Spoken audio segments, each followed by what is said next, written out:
का पालन करता है। देव पूजा, गुरु उपासना, शास्त्र, स्वाध्याय, संयम, तप और दान। शुद्ध देव पूजा व्यवहार में अरहंत सिद्ध परमात्मा के गुणों का अनुवादन करता है और निश्चय में अपने निःशुद्धात्म देव की आराधना करता है। अरहंत सिद्ध परमात्मा अपने इष्ट देव की आराधना का विधान गुरुदेव ने बतलाया। कैसे देव की पूजा होती है? 75 गुणों के द्वारा। कितने गुणों के द्वारा? 75 गुणों के द्वारा देव पूजा का क्या है? विधान है। इन 75 गुणों के द्वारा सम्यक दृष्टि ज्ञानी अरहंत सिद्ध परमात्मा के गुणों का अनुवादन करता है और अपने निज आत्म गुणों में आचरण करने का पुरुषार्थ जगाता है। यहाँ से देव पूजा क्या होती है? प्रारंभ होती। मात्र अरहंत सिद्ध परमात्मा के गुणों के गीत गाने से देव पूजा नहीं होगी।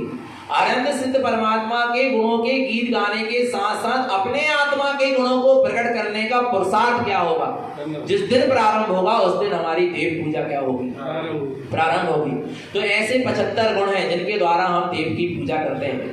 देव के 5 पंचपरमेष्ठी, गुरु के 3 रत्नात्रय, शास्त्र के 4 अनियोग और सिद्ध के 8 और 16 कारण, 10 लक्षण, धर्म और सम्यक दर्शन के 8, सम्यक ज्ञान के 8 और सम्यक चारित्र्य 13 प्रकार का चारित्र। ये कितने गुण हो गए? 75 गुण। अभी अपन ने 4 अनियोग को अच्छे से समझा। यदि 4 अनियोग के स्वाध्याय पूर्वक जीव अपने स्वभाव में आचरण करने की भावना पाता है तो वहां पर उसकी देव पूजा होती है। क्योंकि देवों ने जो कहा है चारों अनियोग में, अरहंत परमात्मा ने, अरहंत देव ने, जिनेंद्र देव ने, सर्वज्ञ देव ने जो कहा है वैसा वह अपना आचरण बना रहा है। इसलिए वास्तव में देव की क्या हो रही है? पूजा हो रही है। स्वाध्याय के माध्यम से जीव जैसा जिनेंद्र देव ने कहा है वैसा जिनवाणी का स्वाध्याय करता है और फिर वैसा अपना आचरण बनाता है, उनके मार्ग में चलने की भावना लाता है, उनके मार्ग में आगे बढ़ता है। यही तो सच्ची क्या है? देव पूजा है। आगे देखते हैं अपन और देव पूजा के लिए क्या कहते हैं। सम्यक दर्शन, सम्यक ज्ञान और सम्यक चारित्र्य। ये भी गुरु के कितने गुण हैं? 3 गुण हैं। देखते हैं इनको। इनके माध्यम से भी हम देव की क्या करते हैं? पूजा करते हैं।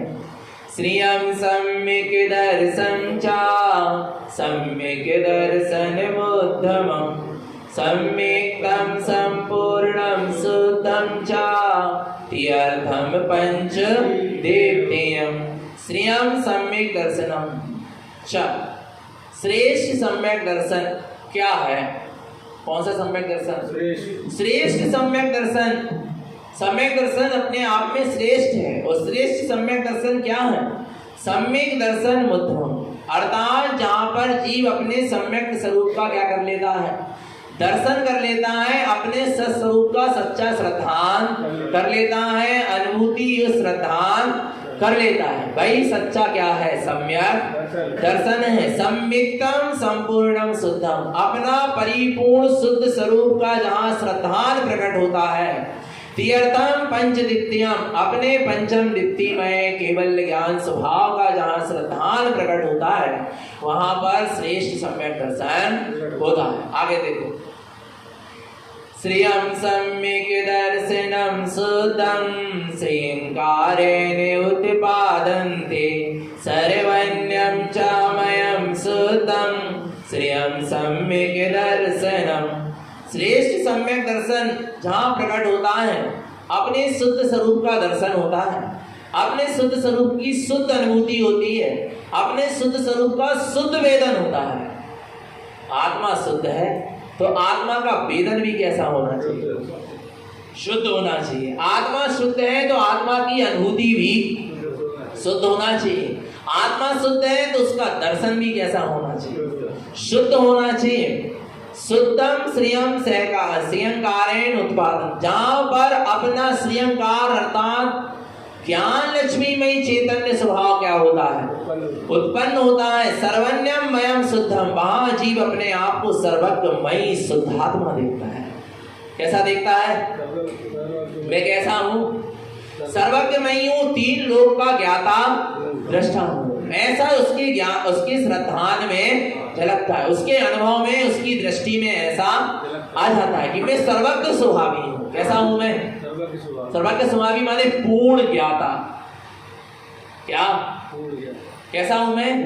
पूर्ण ज्ञाता हूं, मात्र जानने वाला हूं, इसके अलावा मैं कुछ करने वाला, ऐसा उसके श्रद्धान में आ जाता है। ऐसा सर्वज्ञमयी शुद्ध स्वभाव उसकी दृष्टि में आ जाता है। श्रियम सम्यक दर्शनम, यही श्रेष्ठ सम्यक दर्शन है। माने अपना स्वरूप जैसा है वैसा हमारी दृष्टि में आ जाए, वैसे हमारा श्रद्धान में बैठ जाए, उसका नाम वास्तव में श्रेष्ठ सम्यक दर्शन। जैसा स्वरूप है वैसे का वैसा श्रद्धान में तो आ जाए।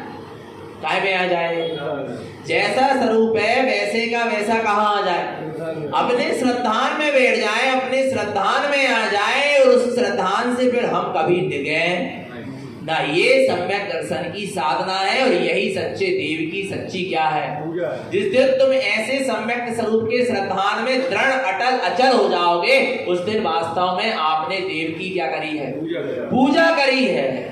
नहीं तो अबे पूजा नहीं हुई है, आ रहा भगवान आपका। अपने सम्यक स्वरूप में पहले क्या होना पड़ेगा? दृढ़ होना पड़ेगा, तब देव की क्या होगी? पूजा होगी। आगे देखो सम्यक ज्ञान की साधना क्या है।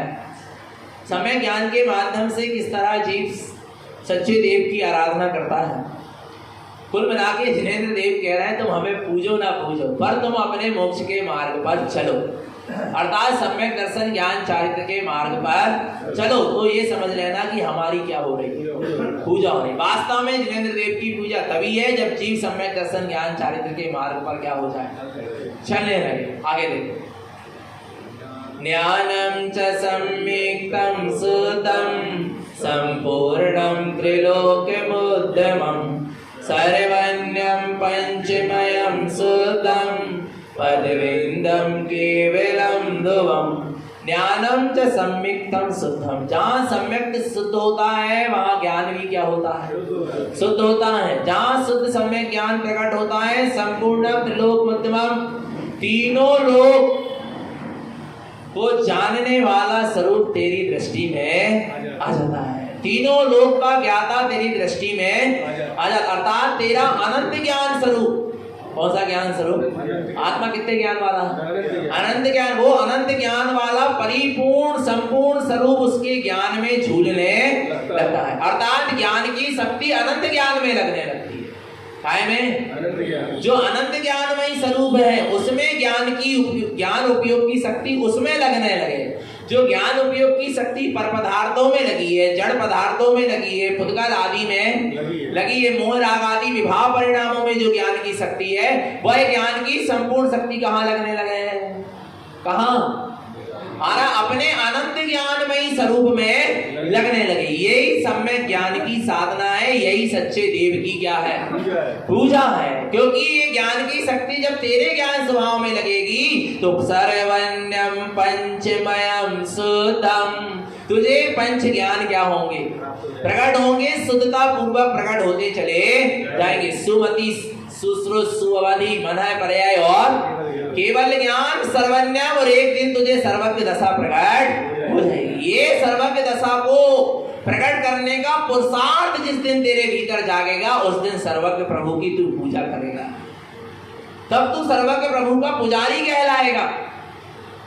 हे प्रभु, आप तीन लोक के ज्ञाता दृष्टा हैं, आप सर्वज्ञ, तीनों लोग आपके ज्ञान में चराचर झलक रहे हैं। आपके केवल ज्ञान की एक समय की पर्याय में तीनों लोकालोक स्पष्ट दिखाई देखे। सकल द्रव्य के गुण अनंत पर जाए, अनंता जाने एक ही काल प्रकट केवली भगवंत। ऐसे सर्वज्ञ प्रभु के गीत गाने से सर्वज्ञ प्रभु की पूजा नहीं हो रही।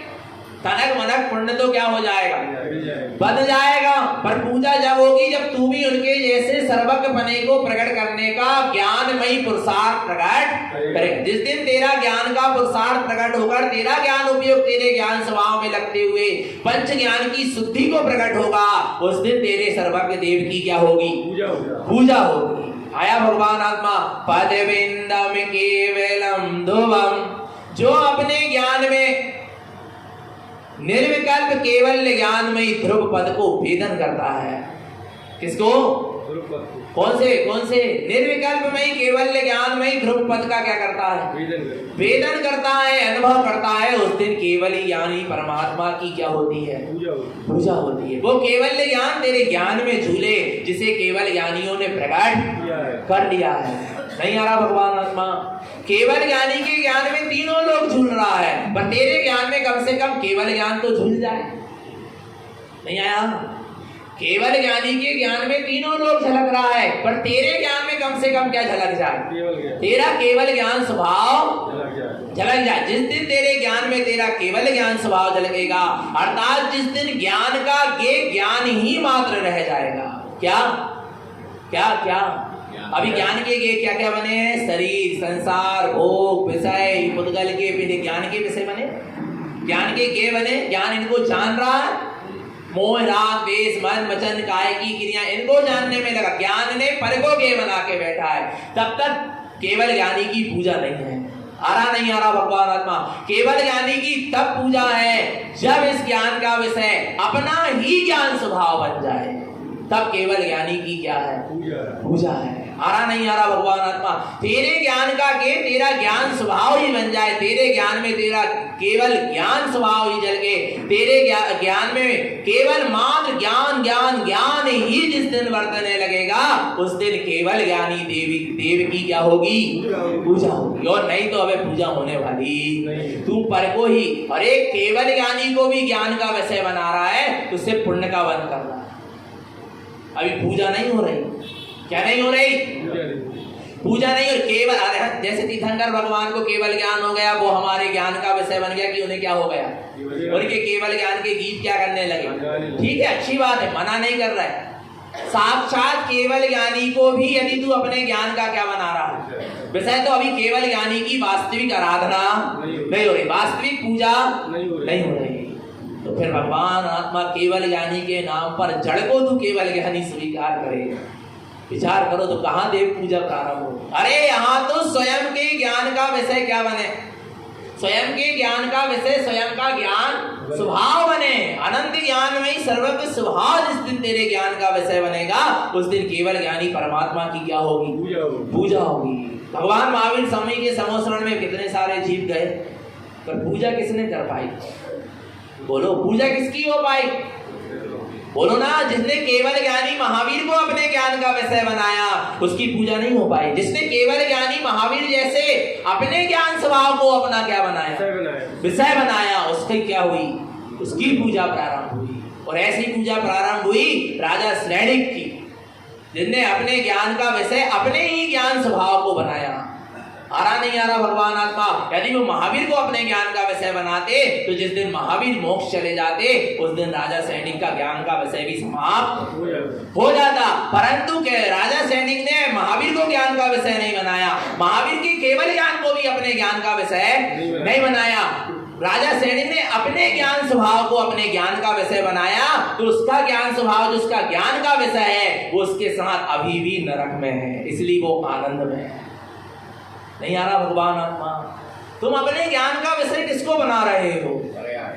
पर्याय को बना रहे हो, पर को बना रहे हो। पर्याय छूटेगी, पर छूटेगा, तेरा ज्ञान का विषय भी क्या हो जाएगा? छूट जाएगा। फिर ज्ञान का आनंद भी छूट जाए। और तूने अपने ज्ञान का विषय अपने ज्ञान स्वभाव को बनाया है, तो ज्ञान स्वभाव कभी अलग होने वाला, कभी छूटने वाला नहीं है, कभी उसका वियोग होने वाला नहीं है। जहां तूने अपने ज्ञान का विषय अपने ज्ञान स्वभाव को बनाया, तो तू जिस भाव में भी जाएगा, जिस पर्याय में भी जाएगा, जिस अवस्था में भी जाएगा भगवान, और जब तक तू नाना प्रकार के भाव को भी धारण करेगा, तब भी तेरे ज्ञान का विषय, तेरा ज्ञान स्वभाव तेरे साथ ही रहेगा। तू सदा आनंद में रहे। और पर और पर्याय को यदि ज्ञान का विषय बनाएगा, तो पर और पर्याय नियम से छूटेगी, और जब नियम से छूटेगी तो नियम से छूटे दुख होगा।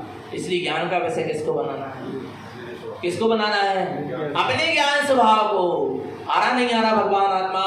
महावीर ने गौतम स्वामी से यही कहा था, तुम मुझे अपने ज्ञान का विषय मत बनाओ, तुम केवल ज्ञान को प्राप्त नहीं कर पाओगे। गौतम स्वामी से महावीर स्वामी ने यही कहा था, तुम मुझे अपने ज्ञान का विषय मत बनाओ, तुम केवल ज्ञान को प्रकट नहीं कर, तुम अपनी आत्मा को ही अपने ज्ञान का क्या बनाओ? विषय बना, तो तुम केवल ज्ञान को क्या करोगे? पर समझ में नहीं आ पाई। और जब महावीर सुबह सुबह क्या हो गए? मोक्ष चले गए तब समझ में आया कि मेरा ज्ञान का विषय तो चला गया, अब क्या बचा। फिर याद आई उन्होंने तो कहा था जो चला जाए वो मेरा नहीं और जो मेरा है वो जाता नहीं, जो जाता है वो मेरा नहीं और जो मेरा है वो जाता नहीं। अपने ज्ञान स्वभाव की दृष्टि हुई, अपने ज्ञान में अपना ज्ञान स्वभाव झूला, शाम को गौतम स्वामी को केवल ज्ञान हो गया, नहीं आ रहा भगवान आत्मा। तो गुरु महाराज भी यही कह रहे हैं, सदगुरु तारण तरण देव, कि तेरे ज्ञान का विषय तेरा क्या बन जाए, तेरा स्वयं का ज्ञान स्वभाव बन जाए तो तुझे केवल ज्ञान प्रकट होने में देरी लगने वाली नहीं, केवल ज्ञानी परमात्मा की पूजा होने में देरी होने वाली नहीं। आ रहा नहीं आ रहा। अभी से गुरु महाराज कह रहे तू अपने ज्ञान का विषय किसको बना, ध्यान रखना जो जाता है वो मेरा नहीं और जो मेरा है वो जाता नहीं। इस सूत्र को गांठ में क्या कर लो, आप बड़े आनंद में रहोगे। दुनिया में कोई भी वस्तु का वियोग हो जाए आपको दुख नहीं होगा, क्यों? क्योंकि जो जाता है वो मेरा नहीं और जो मेरा है वो जाता नहीं। इस सूत्र को क्या करो, गांठ में क्या कर लो, बांध लो। हम कह रहे धन दौलत का भी वियोग हो जाए तुरंत याद आना चाहिए जो जाता है वो मेरा नहीं, मेरा है तो कोई वस्तु आपकी छीन ले तो भी आप यही कहो कि जो जाता है वो मेरा नहीं और जो मेरा है वो। किसी इष्ट का वियोग हो जाए, स्त्री पुत्र परिवार का क्या हो जाए, वियोग हो जाए, तुरंत सबसे पहले रोना, हम मना नहीं कर रहे हैं रोने को, पर सबसे पहले याद कर लेना कि जो जाता है वो मेरा नहीं और जो मेरा है वो जाता नहीं। आ रहा नहीं आ रहा भगवान आत्मा। ये आपको ये सूत्र आपको क्या करेगा, ऊपर उठा। ये सम्यक ज्ञान की साधना है। सम्यक ज्ञान वाले जीव, सम्यक ज्ञान की साधना वाले जीव को ये चीज अपनी मति ज्ञान और श्रुति ज्ञान में क्या हो जाती है, अंकित हो जाती है, अच्छी तरह लिखा जाती। जब तो वो कभी भी दुखी होता नहीं, क्योंकि जो जाता है वो मेरा नहीं और जो मेरा है वो जाता नहीं। समो शरण चला गया महावीर स्वामी का, मेरा क्या गया, मेरा क्या गया, बोलो ना। महावीर स्वामी मोक्ष चलेगा, मेरा क्या गया, बोलो ना, बोलो बोलो। तारण स्वामी चलेगा, मेरा क्या गया, बोलो मेरा क्या गया, मेरा कुछ नहीं गया। मेरे अनंत दर्शन, अनंत ज्ञान, अनंत सुख, अनंत वीर मेरे में है। मेरा सम्यक दर्शन ज्ञान जारी मेरे में है। मेरे अनंत गुण मेरे में है। मेरा पुरुषार्थ मेरे में है। मेरी शक्ति मेरे में है। मेरी साधना मेरे में है। मेरा साधन मेरे में है। आ रहा नहीं आ रहा। ऐसी दृष्टि जिसके अंदर में प्रकट हो जाती है वो सम्यक ज्ञानी है। वह सम्यक ज्ञान का सच्चा साधक है। ज्ञान मार्ग का सच्चा क्या है, साधक है। और जो दूसरों के पीछे सिर पकड़ के रो रहा है वो सम्यक ज्ञानी नहीं है। आ रहा नहीं आ रहा भगवान। जो स्वयं के ज्ञान के बल से मोक्ष मार्ग पर चलता है वह कौन है, सम्यक दृष्टि ज्ञानी है। और जो पर के अवलंबन से मोक्ष के मार्ग में चलना चाह रहा है वो कभी मोक्ष के मार्ग में आगे बढ़ पाएगा नहीं। आगे देखो, श्रियं सम्यक् ज्ञानं च श्रियं सर्वं शाश्वतं लोकालोकं च मयं सुतं श्रियं सम्यक् ज्ञान उच्यते। श्रेष्ठ सम्यक ज्ञान वह है जहाँ अपना श्रेष्ठ सर्वज्ञ शाश्वत स्वभाव दिखाई देता है, अर्थात ज्ञान का विषय बनता है। अपना जो शुद्धात्मा है वो लोकालोक में शुद्ध था, शुद्ध है और शुद्ध ही रहेगा। ऐसे अपने शुद्ध आत्मा का शुद्ध अवलोकन जहाँ होता है आ रहा है वहां सम्यक ज्ञान है। श्रियम सम्यक ज्ञान उच्यते, उसको ही श्रेष्ठ सम्यक ज्ञान कहा जाता है। जहाँ ज्ञान का विषय ज्ञान बना, जहाँ ज्ञान का विषय अपना ही सर्वज्ञमयी शाश्वत स्वभाव बना, जहाँ तीनों लोकालोक का ज्ञाता अपना ज्ञानमयी ज्ञान स्वभाव ही अपने ज्ञान का विषय बना, और जहाँ जीव ने अपने शुद्ध लोक का अवलोकन कर लिया। आत्मा कैसा लोक है, शुद्ध लोक है। आत्मा के असंख्यात प्रदेश हैं, वो आत्मा का लोक है। और वे सारे असंख्यात प्रदेश कैसे हैं, शुद्ध थे, शुद्ध है और शुद्ध ही वे। ऐसे जिसने आत्मा के शुद्ध असंख्यात प्रदेशमयी लोक का अवलोकन कर लिया, श्रियम सम्यक ज्ञान उच्यते, उसको ही श्रेष्ठ सम्यक ज्ञान कहा गया है। आगे चलो, श्रेष्ठ सम्यक चारित्र क्या है। श्रेष्ठ सम्यक चारित्र देखो, हम बताएं, गुरु महाराज ने सम्यक दर्शन भी बताया, सम्यक ज्ञान भी बताया, सम्यक चारित्र भी बताया, और साथ में फिर शुद्ध सम्यक दर्शन भी बताया। शुद्ध सम्यक ज्ञान भी बताया, शुद्ध सम्यक चारित्र भी बताया, और अब गुरु महाराज श्रेष्ठ सम्यक दर्शन भी बता रहा है, श्रेष्ठ सम्यक ज्ञान भी बता रहा है, और श्रेष्ठ सम्यक चारित्र भी बता रहे हैं। माने उत्कृष्ट में उत्कृष्टता की बात कर रहे हैं कि तुम आगे बढ़ो, तुम क्या करो, आगे बढ़ो, ऊपर उठो। गुरु महाराज अपने शिष्य को कैसा देखना चाह रहे हैं, ऊपर उठते हुए देखना चाह रहे हैं। और किसके अवलंबन से, स्वयं के ज्ञान के अवलंबन। नारायण स्वामी कह रहे हैं मेरे अवलंबन से नहीं, तुम स्वयं के ज्ञान के अवलंबन से क्या हो जाओ, ऊपर उठ जाओ, मुझे बड़ी प्रसन्नता होगी, मुझे बड़ा हर्ष होगा। आरा भगवान आत्मा इसलिए इतनी सावधानी की भी बात कर रहे हैं और इतना उत्कृष्ट उपदेश दे रहे हैं। देखते हैं, श्रियं सम्यक चारित्रं सम्यक उत्पन्न शाश्वतम। क्या सुंदर कहते हैं, श्रियं सम्यक चारित्रं सम्यक उत्पन्न शाश्वतम अपा परमप्ययं सुतम श्रियं सम्यक चरणं भवेत्। श्रियं सम्यक चारित्रं, श्रेष्ठ सम्यक चारित्र का प्रकट होगा, सम्यक उत्पन्न शाश्वतम, जहां सम्यक उत्पन्न होकर शाश्वतम हमेशा हमेशा के लिए स्थिर हो जाएगा। नहीं आ रहा समझ में, जहां सम्यक प्रकट हुआ और उत्पन्न स्थिरम, उत्पन्न होके क्या हो जाए, वो शाश्वतम हमेशा के लिए क्या हो जाए, स्थिर हो जाए, कभी उसका वियोग, ऐसा शाश्वत सम्यक स्वरूप जहां क्या होगा, उत्पन्न होगा, वहीं पर श्रेष्ठ सम्यक चारित्र प्रकट होगा, जिससे जीव कभी चारित्र से फिर नीचे नहीं गिरेगा। उसका नाम श्रेष्ठ क्या है, सम्यक चारित्र है। कौन सा चारित्र है, श्रेष्ठ सम्यक चारित्र वही है जहां पर एक बार जहां सम्यक सहित शाश्वत स्वभाव उत्पन्न हो गया, फिर वहां पर वह जीव जब चारित्र को धारण करेगा, फिर वो चारित्र के मार्ग से कभी च्युत नहीं होगा, चारित्र के मार्ग से कभी नीचे नहीं गिरेगा। अपा परमप्ययं सुतम, काय में आचरण हो रहा है, मैं आत्मा ही क्या हूँ, परमात्मा हूँ, शुद्धम शुद्ध परमात्मा हूँ। कैसा परमात्मा हूँ, शुद्ध परमात्मा, समझ रहे, कारण परमात्मा हूँ। कौन सा परमात्मा हूँ, कारण परमात्मा हूँ। कारण परमात्मा से ही कार्य परमात्मा क्या होता है। अच्छा, अरहंत सिद्ध भगवान क्या है, कारण परमात्मा है कि कार्य परमात्मा है, कार्य परमात्मा है। अरहंत सिद्ध भगवान क्या है, कार्य परमात्मा है, क्योंकि उन्होंने वो पद को प्रकट कर लिया है। पर जिसके आश्रय से उन्होंने अरहंत सिद्ध पद को प्रकट किया वो क्या है, कारण। कारण कार समझ में आ रहा, जिसके बिना कारण ना हो उसका नाम क्या है, कारण है।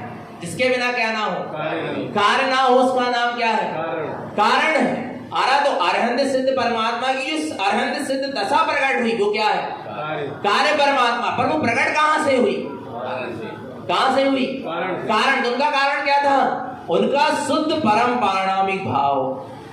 उनका शुद्ध परम पारणामिक भाव क्या है, कारण है, जिसके आश्रय लेने से उन्हें अरहंत सिद्ध दशा क्या हुई है, प्रकट हुई है, अर्थात कार्य परमात्मा प्रकट हुआ है। हमारे लिए कारण परमात्मा कौन है, अरहंत सिद्ध भगवान।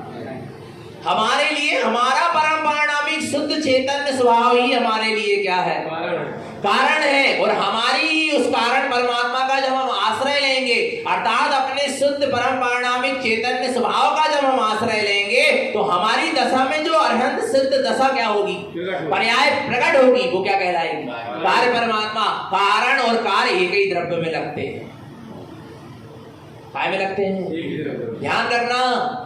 वही कारण है और वही क्या है, कार्य। घड़ा बनने में कारण क्या है, मिट्टी। क्या है, मूल कारण क्या है, मिट्टी। मिट्टी से ही क्या बना है, घड़ा बना है, तो मिट्टी क्या है, कारण है। और घड़ा की जो पर्याय प्रकट हुई वो क्या है, कार्य है। ऐसे ही जो मेरा शुद्ध स्वभाव है वो क्या है, कारण है। और शुद्ध स्वभाव के आश्रय से जो पर्याय में शुद्धता प्रकट होगी, सिद्ध दशा प्रकट होगी, वो क्या है, कार्य है। कारण परमात्मा का आश्रय अभी ले सकते हो, अभी तुम्हें अरहंत सिद्ध नहीं मिल रहा है, कार्य परमात्मा मिल रहा है क्या, पर कारण परमात्मा अभी भी है क्या, नहीं, बोलो ना, फिर देरी काहे की है, बोलो ना। कार्य परमात्मा नहीं मिल रहा है, अरहंत सिद्ध, जिन्होंने अरहंत सिद्ध दशा को प्रकट कर लिया, वे क्या नहीं हो रहा है, वे नहीं मिल रहा है पंचम काल में, तो दुखी काहे हो रहा है? गुरु महाराज कह रहे हैं जिसके निमित्त से वे अरहंत सिद्ध दशा क्या हुई है, प्रकट हुई है। अरहंत सिद्ध भी जहां से प्रकट हुए वो कारण परमात्मा तो अभी भी है, तेरा निःशुद्धात्मा, तेरा निश्चैतन्य स्वभाव। इसलिए गुरु महाराज ने कारण परमात्मा को पकड़ाया है, जिससे कार परमात्मा पद प्रकट होगा, जिससे तेरा कार बनेगा। कारण को पकड़ो, कार्य करना, कार्य को चाहते हो तो पहले किसको पकड़ो? कारण को पकड़ो। और जिसको कारण की दृष्टि नहीं है, जिसके जीवन में कारण को पकड़ने की दृष्टि नहीं है, कारण को पकड़ने की क्षमता नहीं है, उसका कार्य कभी सफल होने वाला नहीं है, कार्य होने ही वाला नहीं है। कहीं भी लगा लो, तो चाहे घर गृहस्थी के कार्य में लगा लो, चाहे समाज के कार्य में लगा लो, चाहे लौकिक कार्य में लगा लो, चाहे व्यवहारिक कार्य में, चाहे निश्चय के मार्ग में, चाहे मोक्ष के मार्ग में लगा लो, चाहे धर्म के, कहीं भी लगा लो। जिसको कारण की पकड़ नहीं है उसका कार्य कभी संभव होने वाला नहीं। काम खत्म। पहले कारण को पकड़ना सीखो, अर्थात अंदर के सूक्ष्म अभिप्राय को पकड़ना क्या करो? सीखो, तब आप सक्सेस हो पाओगे किसी भी कार्य में, और नहीं तो कभी नहीं हो पाओगे। नहीं आ रहा भगवान आत्मा? पहले किसको पकड़ो? कारण को पकड़ो, तब कार्य हो पाएगा। अपन बच्चे को पढ़ाते हैं, पढ़ाते कि नहीं पढ़ाते? तो कैसे पढ़ाते? कछु भी पढ़ावा देते, उसकी रुचि देखते हैं। उसकी क्या देखते हैं? किसको इंजीनियर बनने की रुचि है, डॉक्टर बनने की रुचि है, या कलेक्टर बनने की रुचि है, क्या क्या बनने की रुचि है क्या नहीं है? उसकी रुचि को क्या करते हैं? देखते हैं। फिर उसके बाद उसकी क्या होती है? पढ़ाई होगी, तो वो कार सक्सेस हो पाएगा। आपने कारण देखा ही नहीं, उसके अंदर की रुचि को देखा ही नहीं कि उसकी रुचि क्या है, और आपने उसकी रुचि डॉक्टर बनने की, आपने इंजीनियर की पढ़ाई करा, कभी सक्सेस नहीं हो पाएगा। क्योंकि अंदर की रुचि का तो पता है, अंदर का अभिप्राय उसका और कुछ है, वो कर और कुछ रहा है। कैसे काम बनेगा, कैसे काम सिद्ध होगा? कभी नहीं हो पाएगा। पहले कारण की क्या करो? पकड़ करना सीखो। पहले अभिप्राय को पकड़ने का ज्ञान होना चाहिए अपन को। आ रहा नहीं आ रहा भगवान? तब आपके कार्य सारे क्या होंगे? सिद्ध होंगे। देखो बता बहुत अच्छी बात है, पर छोटे हैं ना, इसलिए लोग मानेंगे। आ रहा भगवान आत्मा? एक बात ध्यान रखना, पर ध्यान रखना भगवान आत्मा, बात तो यही क्या है? सत्य है। आज मानो तो और कल मानो तो। पहले कारण की पहचान होना चाहिए, पहले कारण की पकड़ होना चाहिए, पहले कारण की दृष्टि होना चाहिए, पहले कारण को अच्छी तरह समझना होगा, तब आपके जीवन में कोई कार्य सक्सेस हो पाएगा, सही हो पाएगा। नहीं तो कार्य कभी सही नहीं हो पाएगा। और कदाचित तुमने बिना कारण को समझे कार्य कर दिया तो वो कार्य से बहुत बड़ी विडंबना क्या हो जाएगी? खड़ी हो जाएगी। यारा भगवान आत्मा तो अपा परमप्ययम शुद्धम, जो अपना आत्मा है वही परमात्मा है, वही शुद्ध है। ऐसे कारण परमात्मा का आश्रय लेना, ऐसे कारण परमात्मा में लीन होना, आचरण करना, श्रियम सम्यक चरणम भवेत्, उसको श्रेष्ठ सम्यक चारित्र कहा है। कौन सा सम्यक चारित्र? और ऐसा श्रेष्ठ जहां अपने आत्मा शुद्धात्मा परमात्मा स्वरूप में आचरण होता है, वहां श्रेष्ठ सम्यक चारित्र। जब ऐसा श्रेष्ठ सम्यक चारित्र प्रकट होता है, तब देव की सच्ची क्या हुई? पूजा हुई। ऐसे ही वैसे ही नहीं हो जाती पूजा, घंटा भर में पूरी हो गई। आ रहा नहीं आ रहा भगवान आत्मा? आगे देखो, श्रियम सर्वन्य सार्धम चा स्वरूपम व्यक्ति रूपयम, श्रियम सर्वन्य सार्धम चा स्वरूपम व्यक्ति रूपयम, श्रियम सम्यक् ध्रुवम शुद्धम, श्रियम सम्यक् चरणम बुधय। श्रियम सर्वन्य सार्धम चा, जहां पर जीव अपने श्रेष्ठ सर्वज्ञ स्वरूप की साधना करता है। स्वरूपम व्यक्ति रूपयम, जिसने अपने स्वस्वरूप को क्या कर लिया है? अपने स्वरूप को प्रकट कर लिया है। श्रियम सम्यक् ध्रुवम, जिसने अपने सम्यक ध्रुव स्वभाव को प्राप्त कर लिया है।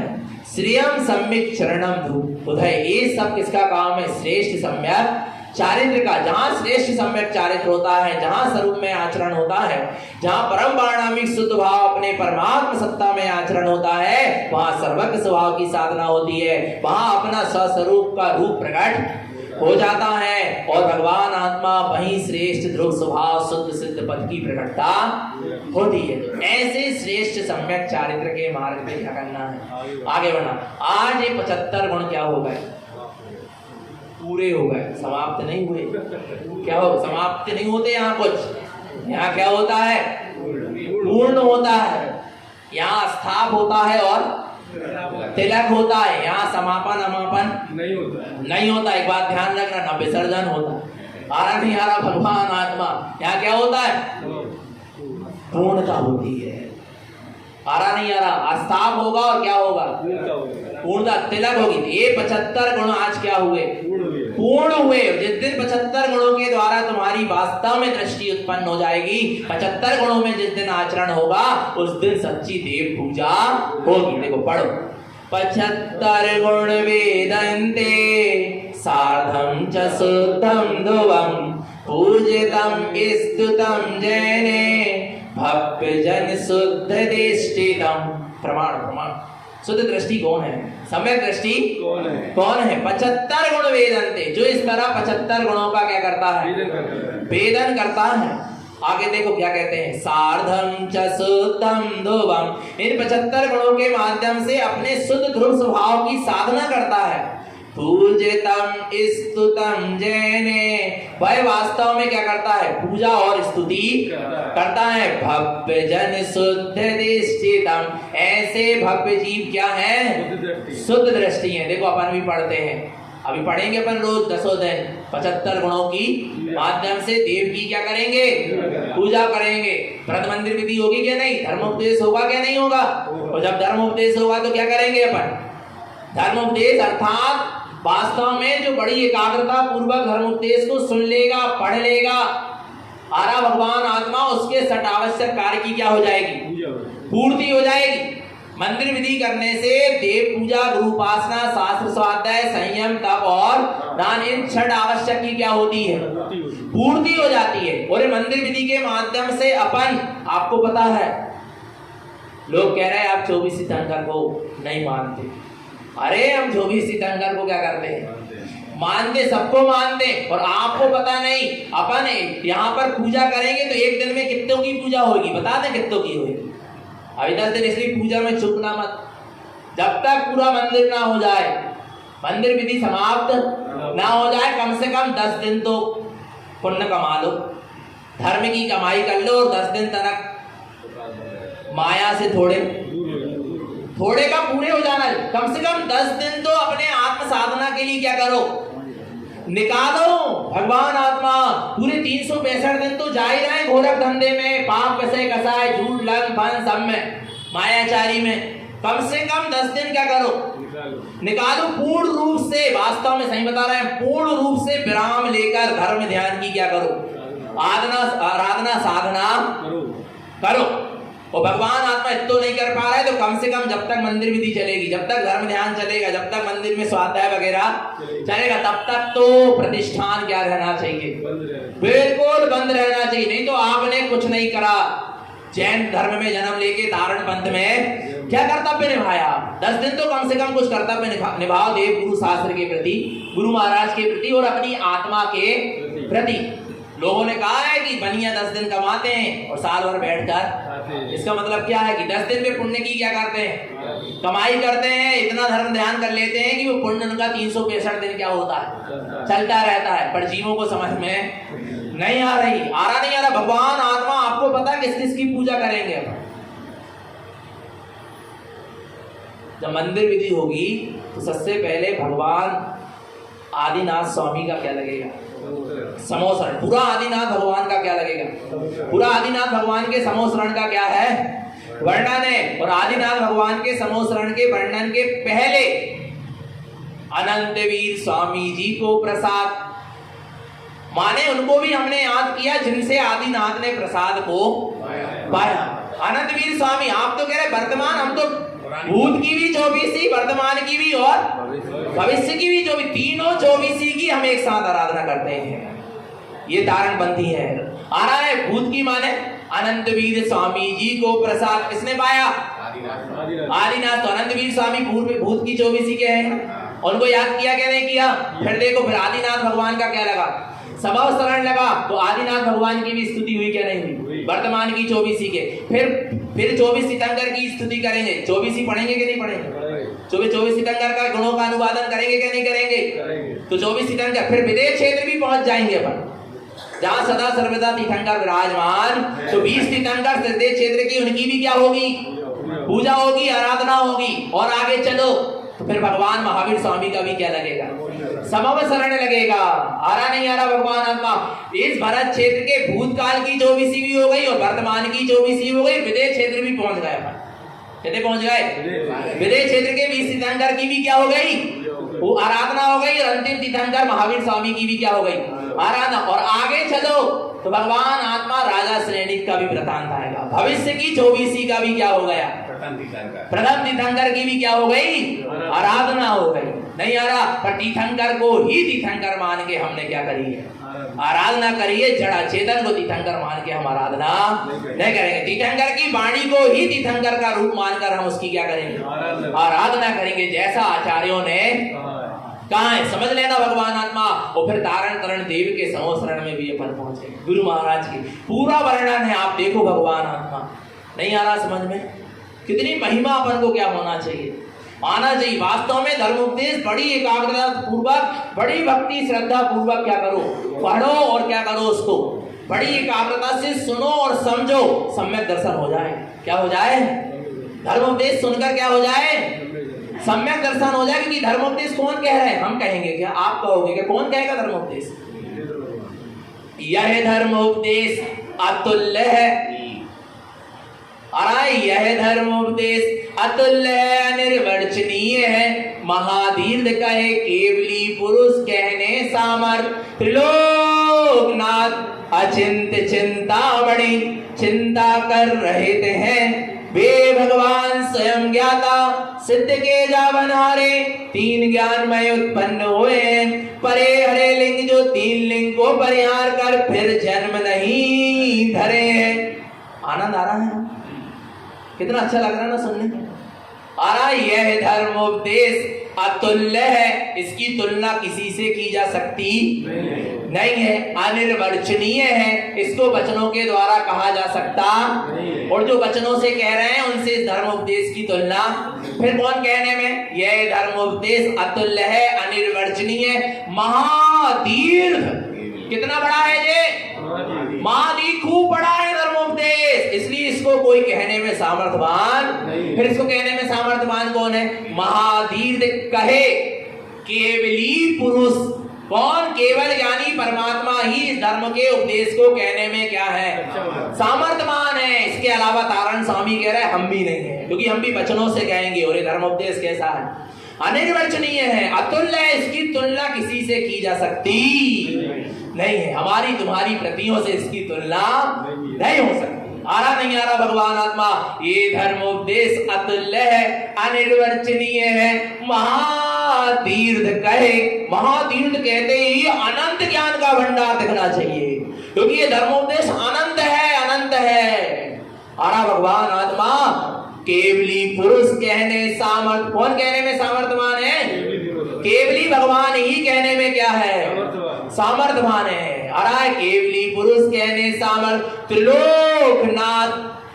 कौन? तीन लोक के त्रिलोकी नाथ, त्रिलोकनाथ। आ रहा भगवान का? ये धर्मोपदेश अतुल्य है, अनिर्वचनीय है, केवली पुरुष कहने सामर्थ। त्रिलोकनाथ, सामर्थवान है, इसको कहने में त्रिलोकीनाथ।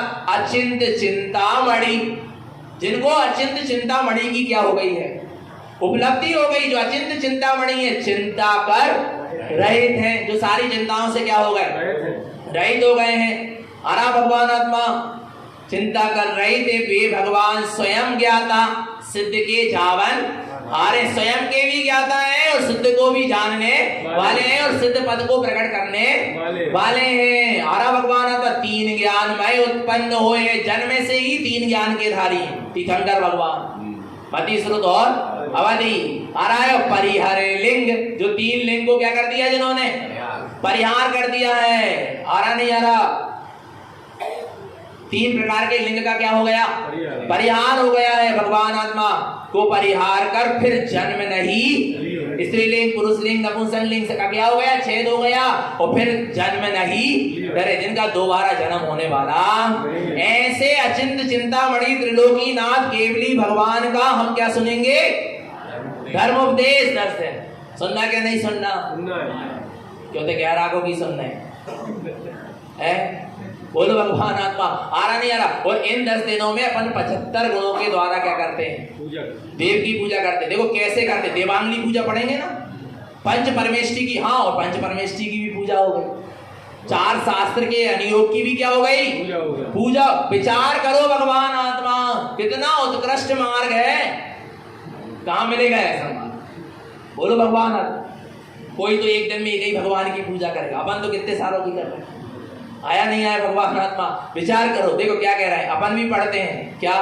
ए 75 गुण शुद्धम। ये 75 गुण सब क्या है? शुद्ध है। और कहाँ है? शुद्धात्मा में है। आ रहा है उन 75 गुणों से शुद्ध भगवान देव कहाँ विराजमान है? वेदी। कहाँ? वेदी वेदांति नाण श्री शुद्धम। जो ज्ञान श्री उत्कृष्ट ज्ञानमयी शुद्धात्मा है, वो तेरी हृदय रूपी वेदी में क्या है? विराजमान है। वेदंती, इन 75 गुणों के द्वारा जो तेरी ज्ञान रूपी वेदी में तेरा ज्ञानमयी देव विराजमान है, वेदंती, उसका तू क्या कर? वेदन कर। मुक्ति स्वभाव में दृढ़ हम। अपने मुक्त स्वभाव में क्या हो जा? दृढ़ हो जा। ये गुण आ रहा है सिद्धि संपत्तम। ऐसे इन 75 गुणों के द्वारा जहां आराधना करेगा, सिद्धि संपत्तम क्या मिलेगी? सिद्धि की संपत्ति मिलेगी। विचार करो भगवान आत्मा, करना है क्या नहीं करना? बड़ी उत्कृष्ट है भगवान आत्मा। ऐसा धर्मोपदेश सकल जैन समाज में कहीं नहीं होता। एक सिर्फ तारण पंथ में होता। कितने बहुमान के साथ धर्मोपदेश होता है। उच्चासन पे अपन वाणी जी को क्या करेंगे? विराजमान करेंगे। आरा भगवान गुरु महाराज की वाणी को, जिनेंद्र भगवान की देशना को, फिर खड़े होकर हाथ में दीप प्रज्वलित करके आरती लेकर पूरे समय क्या रहेंगे? खड़े रहेंगे। और फिर बड़े श्रद्धा से क्या होगा? धर्मोपदेश होगा। आ रहा नहीं आ रहा? आपके मुख से क्या निकलेगा? जो किसके सर्वांग से खिल रहा? जो जिनेंद्र भगवान के सर्वांग से खिल रहा, वो किसके मुख से निकलेगा? आपके मुख से निकलेगा। धन्य धन्य मानना अपने आप को। जो भगवान के समोसरण में धर्मोपदेश चलेगा, वो आपके कानों में क्या करेगा? पहुंचेगा। विचार करना कितना सौभाग्य का बात है। आज बिलाई जिनेंद्र नहीं है, पर जिनेंद्र परमात्मा का क्या है? धर्मोपदेश तो अपने पास है। गुरु महाराज ने आज अपन को धर्म उपदेश से जोड़ कर गए। आरा भगवान आत्मा तो आज अपन शुद्ध आराधना कर रहे, नहीं तो अपन भी कहीं भी धारण घंटी बजाते होते और जय जय नाथ परम गुरु करते होते। और प्रभु पतित पावन और मैं अपावन नहीं कहते रहते। आ रहा नहीं आ रहा भगवान आत्मा, पर इतना शुद्ध मार्ग गुरु महाराज ने अपन को क्या दिया है? वास्तव में दिया है। तो इस दिया की क्या करो? तनक लाज रखो भगवान आत्मा। तो निरंतर निशुद्ध आत्मा की सूरत बनी रहे, अपना सबका जीवन सम्यक और संयम में बना रहे। बोले आचार्य प्रवर श्रीमद जिन तारण मंडलाचार्य जी महाराज की शुद्ध